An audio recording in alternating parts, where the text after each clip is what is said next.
Many days go by. Many days. Many days. Resembling one another and yet different. The days resemble each other and yet they are different. Again, before sunrise, once again. I run away from people who have strong opinions about when they want to tell me the way it is. And you say, well, where did you get the authority to tell me the way it is? Oh, yeah, a stick.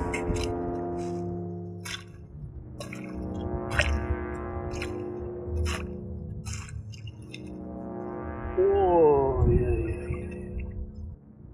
Oh, yeah. A stick, ooh. A stick. Moranovian isolation. Far from everybody. Everybody. But that's pretty much Lohbado's normal condition. Okay, put it back. Beautiful tree, I like the one.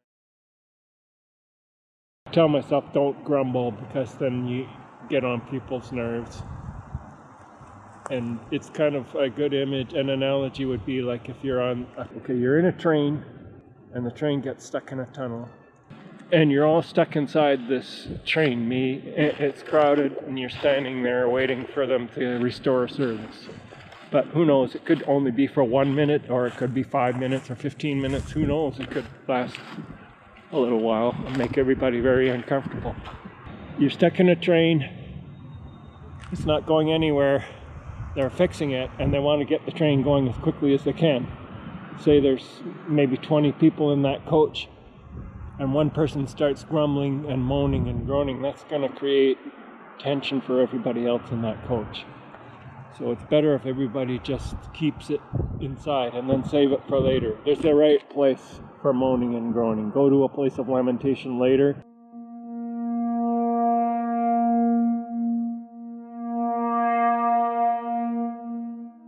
Everybody in that coach wants the train to go. So if you stand there saying, grumbling and cursing and swearing about it, it's not very considerate of, because we're all in it together. So that's it. Like with this virus thing, we're all in it together. So I could complain about how much I don't like it, but then is there anybody who does like it? I don't think so.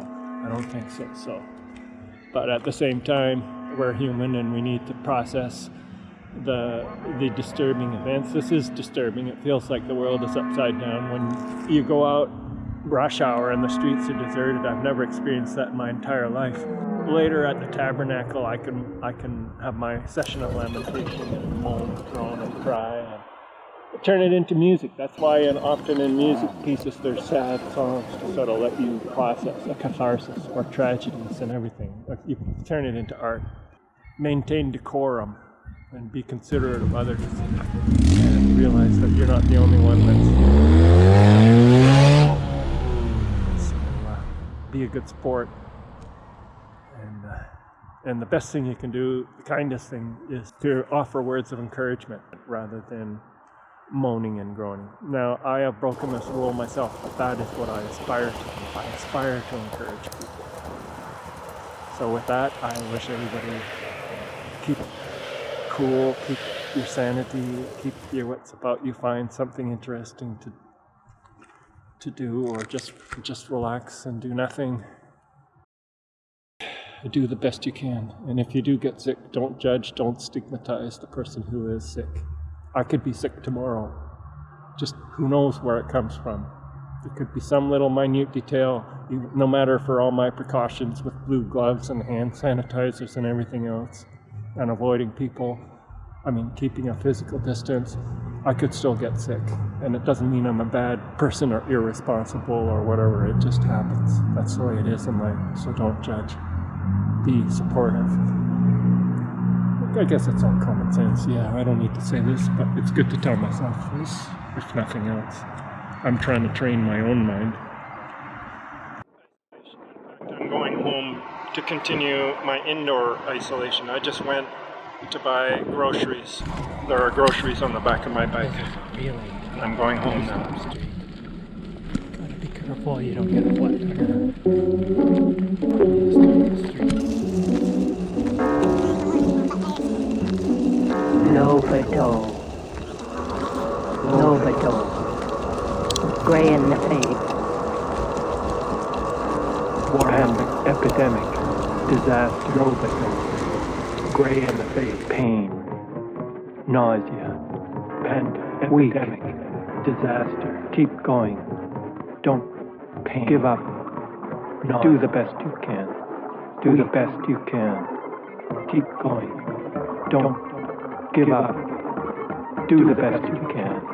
Do the best you can. There was one particularly horrific radiation storm that blew across the plain of radiation while Lohbado was staying, while he was rooming at the Bleak Hotel in a room next to the room of Leo Comet. And then for a while on the other side was an older woman, a woman in her 70s, Rose Gardner. So during the disaster, when the window panes were shaking and dust was getting in through the cracks and there were loud noises, loud thundering noises, it sounded like just a roar, a frightening roar. Lohbado did his best to not grumble and chatter because he sensed the panic. There was some of the people were in a state of panic. And when he saw their panic, he realized he shouldn't add to the panic. He should do his best. Do your best to stay calm and don't pollute the air with a lot of chatter. Instead, he talked into his little digital recorder. He could talk his heart out and write it in his notebook. But he mostly talked after the pain set into his hands, making it difficult to hold a pen.